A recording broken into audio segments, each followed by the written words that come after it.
Hello and welcome to Crime Watch Daily Updates. I'm your host, Anna Garcia. Today, we are looking at the case of Yaser Said, which we first covered in 2018. In fact, I traveled to Texas and Oklahoma as part of our investigation. Yaser Said was accused of murdering his 18-year-old daughter, Amina, and 17-year-old daughter, Sarah. Their bodies were found riddled with gunshots in his cab parked outside a hotel in Dallas on New Year's Day of 2008. Before Sarah died, she managed to call 911 and identify her father as the shooter. We will play that for you. When police finally found their father's cab, it was too late. Amina and Sarah were dead, and their father had disappeared after emptying their savings. The hunt for Yaser Said continued for more than 12 years. The FBI named him one of their top 10 most wanted fugitives, and authorities ultimately found and captured him in August of 2020. On August 9th of 2022, a jury in Dallas convicted Said of capital murder. He will serve life in prison without the possibility of parole. Police said Said was upset because his daughters were dating, and not long before they were killed, Amina wrote to her teacher that her father, quote, made our lives a nightmare, adding, quote, he will, without any drama or doubt, kill us. Take a look back at some of the details that led to Amina and Sarah's murder and to the conviction of their father, Yaser Said. The Said sisters apparently became the innocent victims of a tragic culture clash. She smiled to the customers. She has to, part of her job. She's in trouble. The fatal collision of the old world tradition of arranged marriage. And they would go to the highest bidder. Yes. And the ill-fated young love of a modern-day Romeo and Juliet. We both felt like what we had was very real, and it was very much worth fighting for, and to her, it was worth dying for. Now Crime Watch Daily has obtained exclusive access to a vault of chilling home videos and other evidence shedding new light on the murders of Amina and Sarah Said, and it's being seen for the first time here on TV.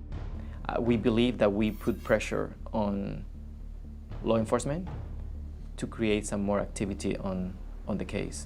The material was uncovered during the making of a documentary titled The Price of Honor.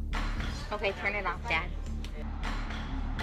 And the filmmakers agreed to share it with Crime Watch Daily to aid in our own investigation of this horrifying and heartbreaking case.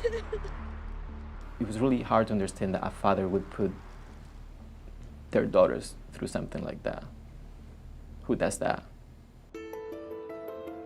Amina and her little sister Sarah always seemed like much-loved, well-adjusted girls with an older brother named Islam. Sarah was more of the tomboy, really reserved.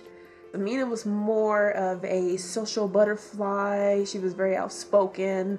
She was very tomboyish too, but she also had that pretty cheek side to her. The two girls grew up together as best friends and playmates with the same interests as most other children. Oh my God, I just realized I'm recording. This is my room. Well, mostly mine. It's partly Sarah's. And those are mine and Sarah's computers and our bed. Oh, here's Sarah. She's on her laptop. Let's see. Hey, Sarah. Sarah and Amina were well-mannered, pretty, smart, and popular at school, where they were diligent model students. They had plans for themselves. You know, that both Amina and Sarah definitely had future plans. Sarah didn't really talk too much. She was very academic. That's all she really ever talked about, that she was always talking about school. Amina also had high academic ambitions. She wanted to go to college. I can't recall which doctor it is, but she wanted to be a doctor. But they also realized from an early age that they'd been born into a strained and troubled union of two very different worlds. Growing up American in Bedford, Texas, near Dallas, the home of their Southern Baptist mother, Patricia. But raised in the traditions of old Egypt, the homeland of their Muslim father, Yaser. Oh no, they were prim and proper, and they really buckled down on them girls, and the girls had to walk the line. So did Mom, who was only 15 when she married Yaser, 29, 14 years her senior. I couldn't believe it. I was like, you're kidding. When I found out she was getting married, I had a little tantrum, you know. I told her, well, you're running your life, you're too young. But even though she was legally underage, Patricia wasn't too young by Yaser's standards, and she and her father eventually agreed to the marriage. I don't think it was love. I think it was just, we were so poor, I just wanted to get out of the house. You know, he like promised everything. Oh, everything, you know, your life is gonna be better. He had a lot of land, he had all this stuff in Egypt. Yaser had convinced my dad that he loved my sister and that his family had a lot of money and they could take care of my sister and treat her with respect. And for a short while, he did. At first, it was good. He was loving. 6 or 7 months, maybe a year, it just started going downhill. Yaser, a taxi driver, reportedly wasn't living up to his promises. Patricia, she worked all the time. You know, she'd work most of the time because he wouldn't hardly work. And Yaser was revealing himself to be a tyrant. He just like started wanting to have more control, did not want me to have anything to do with my family. Those Americans, and the Americans wasn't very good. You know, we were Americans and we were trash to them. And they were... You were what to them? Like what? Trailer trash. Yaser wasn't fond of anything American, including his own wife eventually. Yaser would just say it was a mistake that he married American. Patricia says he also became physically abusive. I was sleeping and he'd come in from work. He'd come and like kick the bottom of my feet or hit me to get me up. He would take stuff from the dresser drawers and go pour it all out in the middle of the floor and then make me sit there and clean it all up. He cut me on my leg because I wasn't having intercourse with him. Patricia says she caught Yaser cheating on her too. He had 6 affairs that I know of. He also had her pose for sick pictures like these, holding a gun and him with a knife at her throat. But Patricia put up with it. She'd leave him for a day or two. She'd think it was funny, like she was teaching him a lesson. Very nice. And it's alleged Yaser would not only continue to abuse Patricia, but also their daughters Amina and Sarah in the worst way possible. This is illegal. They told their grandmother, Patricia's mother, that Yaser had been messing with them. Wow, look at these eyes. I put my eye on you. I'm gonna get sick now. Actually, I do know how to pull it back. I've done it. No, don't do that. Absolutely chilling. I won't, don't worry. I know you're scared. Yaser Said rolls the camera as daughter Amina eerily points his gun at him. Perhaps the very same weapon he would allegedly soon use to shoot Amina and her sister Sarah to death in a taxi.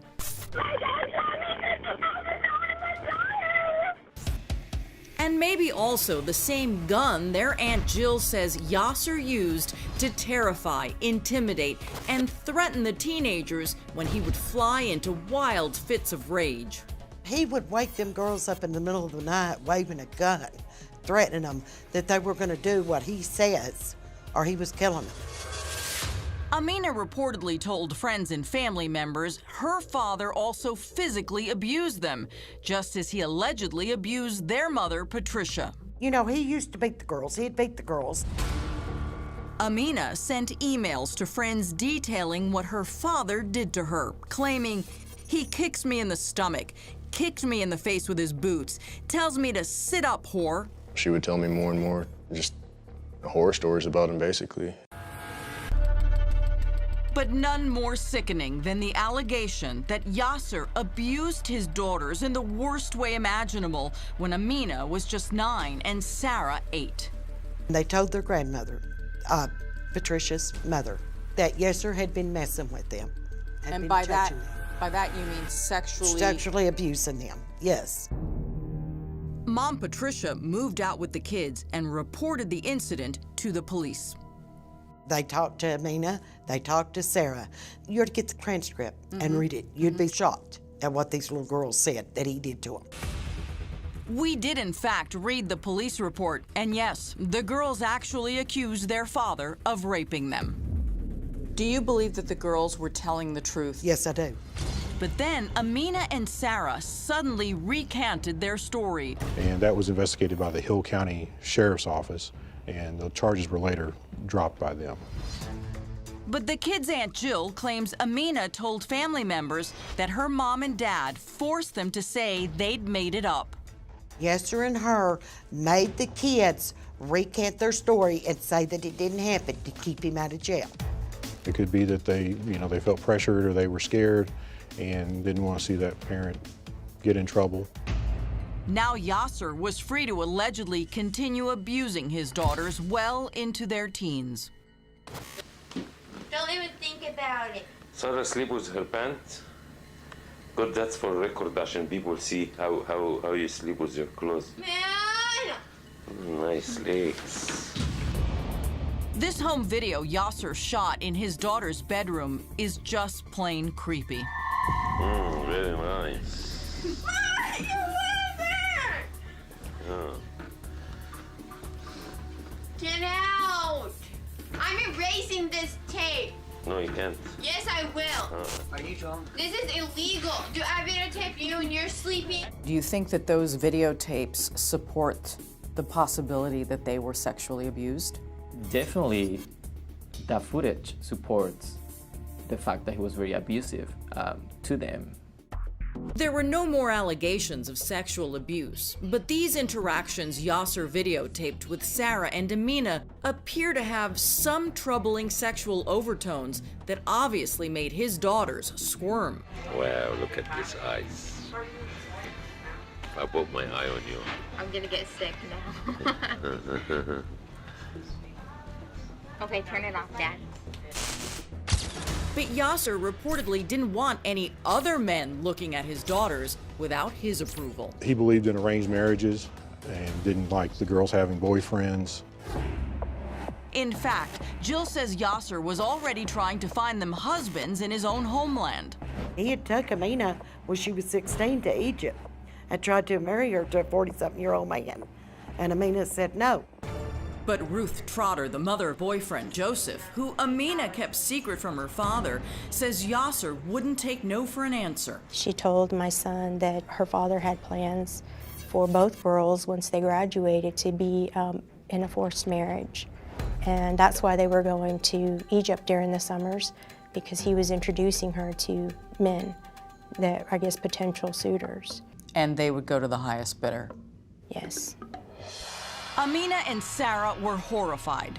You know, they were American girls. They wanted to love who they wanted to love. I got a TV. And enjoy the freedom that was afforded to their older brother, Islam. Show the TV. Yeah, and he likes me more than y'all, so. Yaser treated Islam a lot different from what I've been told. The boys in the Muslim family are very respected. That's what they believe. The guys can do what they want to. He was just always so different from the girls. Yaser kept constant guard on Amina and Sarah, reportedly using cameras and other spying techniques to monitor their every movement. It's almost as if he had his daughters under surveillance. Yes, and as they got older, I believe that, as kids get older, you start to lose a little bit of that control, and I don't think he liked that.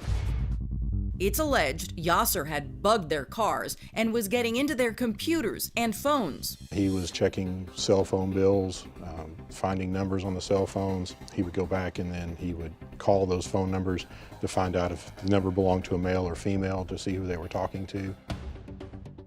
And And Yaser went on high alert after his daughters began working part-time at a local store. How long you been working there? 2.5 weeks. That's only, and you make you supervisor? Yep. Wow. This is Yaser staking out the store with his camera rolling, spying on Sarah while Amina is in the car with him. She can't see us from inside, right? Oh. Huh? No. And he becomes enraged. She smiled to the customer. Bubba, she has to. Part of her job. She's in trouble.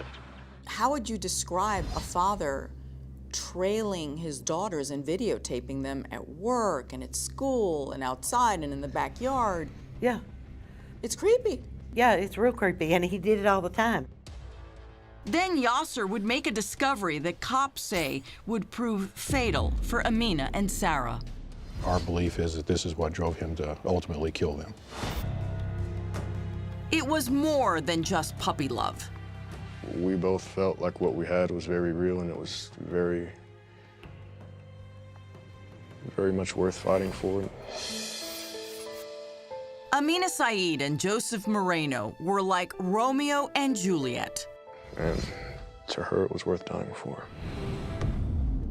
And Amina would die for it, along with younger sister Sarah, when their father, Yaser, allegedly shot them both dead in a taxi after learning about Amina's romance with boyfriend Joseph. It was hard, to say the least.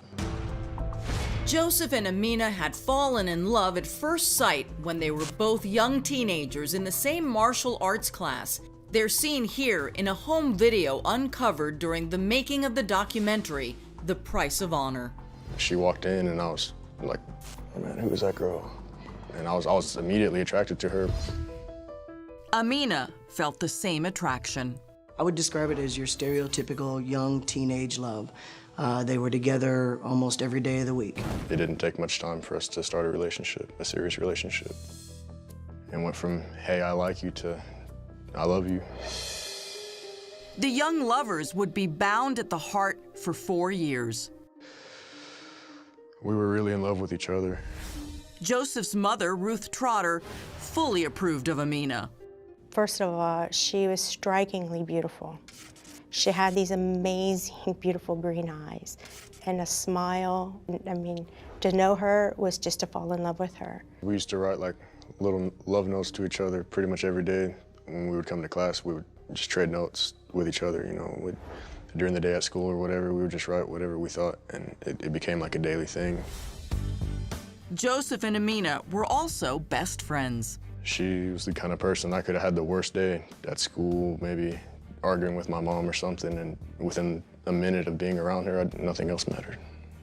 She just had a very strong presence about her. She was just one of a kind. But Amina and Joseph had to keep their romance secret from her father, Yaser, who had forbidden both his daughters from having American boyfriends.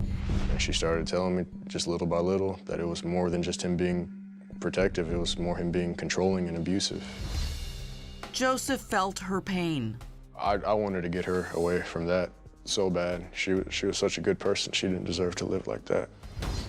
The two could never be seen together. We had to pick her up in the parking lot of the Taekwondo studio because we couldn't come to her house because her dad was there. Joseph's mother says he and Amina had to be very careful. Early on, she started kind of giving instruction to my son. You're going to be in my phone under a different name. And didn't they have codes for things? Yes, they did. Amina and Joseph had their own language. And Amina had a separate phone her father didn't know about. That was for her safe place to be able to contact my son. She was always afraid of her dad finding the phone, finding my number. Ruth says Amina even sent her a picture of her family members, warning her they might be dangerous. She said, if you ever see any of these people around your house or around you or Joseph, you need to be very scared and you need to try to get to the police. At the same time, Amina and Joseph were talking about eloping. I wanted her to be my wife. I wanted her to be my queen. and we were gonna make it happen one way or another. We were gonna go to Vegas and just have a trip, and we were gonna get married. But that's when Yaser discovered one of their love letters and realized she had a boyfriend. She told me that he had found one that she was writing to me and was asking her, who is this for? Like, what the hell is this? He went ballistic. He was beating Amina on her mouth, like non-stop. She was bleeding. It was horrible. Yaser pretty much was forcing Amina to tell her where Joseph was. But Amina refused to betray her boyfriend. Amina wouldn't say anything. So, he kept hitting her because of that. Amina knew if she told him about Joseph, he would probably go and kill Joseph. Yaser was determined Amina would never see Joseph again, and within days, he had relocated his whole family from their home in Bedford, Texas, to the town of Louisville, 20 miles away. She was just gone, and I had no idea like what happened. She literally I went from talking to her hours a day, every day, to just nothing. She was just gone. Yaser Said was enraged when he discovered his daughter Amina had a secret boyfriend. She got a brutal beating because he wanted all the information on my son, and she didn't reveal anything to him. Yaser was determined Amina would never see her sweetheart Joseph again, immediately relocating the whole family from Bedford, Texas, near Dallas, to a new home in Louisville, 20 miles away. I had no idea like what happened. She literally I went from talking to her hours a day, every day, to just nothing. She was just gone. Joseph's mother, Ruth, says Amina was too afraid to even contact him for the sake of their safety. I was concerned because I knew at that point the threat for Amina's life and my son's life was real. Filmmaker Shoel Pamos says Amina had long believed her father would eventually kill her. Amina knew she was gonna die. She just knew it was a matter of time. And Pamos says Amina became so resigned to it that she'd reportedly even considered committing suicide with her father's own gun. There are several emails where she talks about killing herself, where she says, next time that he leaves his gun on the washer, I'm just gonna use it for what he bought it for, which is kill me. I'll make it easier for him. Now, after being forcibly separated from the love of her life, a scared and heartbroken Amina sent a letter to Joseph's mom reading, "I hate it here. I heart Jojo, and I pray we'll be together again." Amina sent another letter to Joseph saying, "I don't care. He'll have to kill me first. I'd rather die than live without you. One day, we'll be married and happy. I love you. I can't stop crying. I love you." She also wrote in emails that her father was still determined to sell both her and sister Sarah into an arranged marriage in his native Egypt, saying he's gonna take me over there and let some guy choose me like I'm a freaking object. I'd give anything to just get to pick my own husband.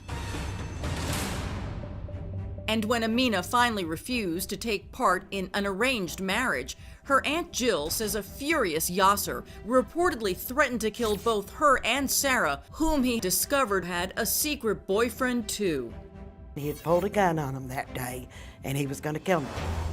The sisters finally realized they had to get away from Yaser to save their own lives. And that's when Amina and her sister made the plan that they were going to go ahead and run away. She just didn't want to be under her dad anymore, and that her and Sarah basically had enough, and they wanted a chance at a real life, so they left.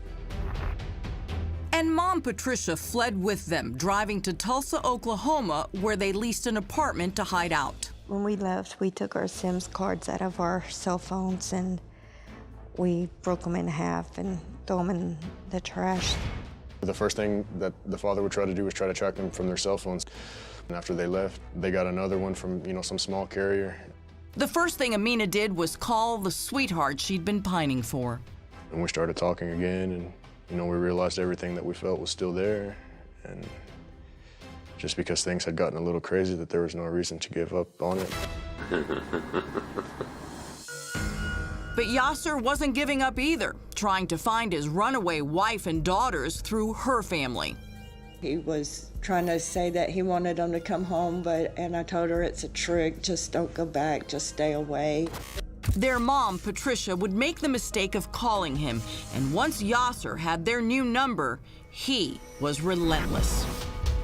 Leaving voicemails and then sending emails to my phone and Amina's phone saying that just to go back home, it was our house, not to leave. And Joseph says Amina noticed her mother's resolve weakening.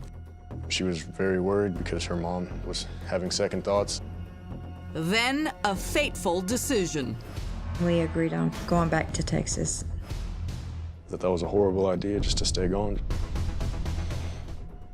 I mean, if you can't trust your mom and you know what your dad is like, what? And she told me that she had to do what she had to do. Amina and Sarah Said had to run for their lives. Fleeing their Lewisville, Texas home with mom Patricia to escape their allegedly abusive and violent father, Yaser. He had pulled a gun on him that day, and he was going to kill him. And the three were living in Oklahoma, where Yaser couldn't find them. They basically had enough, and they wanted a chance at a real life. But now Patricia tells her daughters she wants them to return to Texas to visit family members over the Christmas and New Year's holiday. And Amina and boyfriend Joseph are alarmed. Amina was very scared because, I mean, she knew what that meant. Being within easy and dangerous reach of her father. Joseph begged her not to go back. He said, Amina, you know what's going to happen. But mom Patricia had reportedly reassured her daughters they wouldn't be staying with Yaser. Amina said that my sister Patricia and had told her that she was going to come back and stay at my house and put flowers on my mom's grave for her birthday. And Amina reluctantly agrees to go. And I remember just telling her no. And she told me that she had to do what she had to do. It isn't until they arrive back in Lewisville that Amina discovers to her horror that her mother has apparently tricked her and Sarah. Then she told them, I'm going back to your father. And that they were going with her, prompting a panicked Amina to send a text message to boyfriend Joseph telling him that she was terrified. Sarah went and Amina refused. She said, I'm never going back. I'd rather die before I go back. Amina refused to go home. She went to her friend's house. But Yaser begs Amina to at least visit him. Amina talked to Yaser, and he told her that everything was going to be okay. And Amina agrees to meet him on the first day of the new year and what will turn out to be the last day of her life. So I went and picked her up from her friend's house, and we went home. And Yaser tells the girls that he wants to take them out to eat and to talk. Amina and Sarah getting into the taxi Yaser is driving that evening would be the last time their mother would see them alive. Police dispatchers get a horrifying 911 call from a frantic Sarah. What's going on, ma'am? I'm dying, that's what's up. Sarah is being shot as she's calling. Oh my God. Sarah can be heard taking her last breath on the call. Are you still there, ma'am? Ma'am, what is your address? Ma'am. And as cops try to track her location, dispatchers get another 911 call about bodies in a cab parked at a taxi stand outside this hotel. But there are two people inside the cab, one in the passenger seat and one in the rear of the vehicle, and she has blood coming from her ear. Cops arrive at the scene to find Amina lying dead from 2 gunshot wounds and Sarah from 9. But there's no driver. He's nowhere to be found. Not only do police have a double homicide on their hands, they now believe the killer may be the girl's own father. Sarah herself had named him as the gunman on her 911 call.